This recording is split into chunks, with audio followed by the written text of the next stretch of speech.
I mean, making a movie like Drive, we came out the same year as Fast Five, which I think is probably one of the better action films of the last few years. But I think there's room for both. For us, it was economics. I mean, I love our film and I love what we did, but we just don't have that kind of money. So I like the idea of making, the films I've liked in the last few years. I love Looper, and I think Looper is a great example of a filmmaker-driven movie. Had heart, took some risks. I've argued with my boss about they left $20 million on the table because they killed kids in it. Spoiler alert: they kill a kid.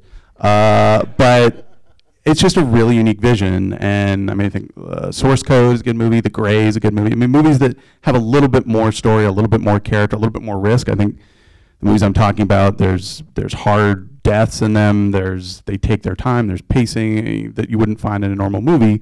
When you're making Pacific Rim or anything else like that, you do have to try to start to cram in that's the wisdom, is cramming in as many quadrants, as many sequences. And I think this summer, I won't bore you, you've all read article. I mean, it's a great example of like how many buildings can you possibly explode and drop on someone. But that's an unenviable situation to be in if you set out to make a George Lucas kind of a movie, and then they come in and go, okay, great.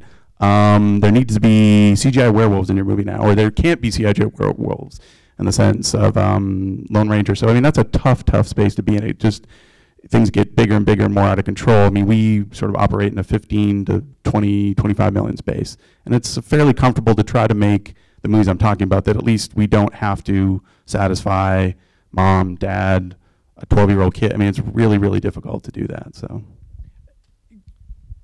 There's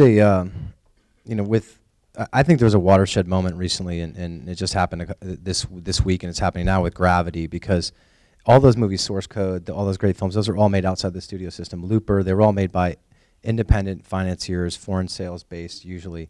And Gravity, I feel like, is really kind of a wake-up call for the studios. I mean, all these big budget temples have stopped performing, and Gravity comes out a movie that's really a filmmaker's piece and uses CG to create emotion and create a world, as opposed to, they did destroy a lot of stuff, but it was more to sort of create emotion in the character as opposed to excitement for the audience. And I think the audience has responded, and I think hopefully Hollywood will now respond and start doing more stuff that's filmmaker driven and interesting, but can have a big budget scope that's going to appeal to a mass audience.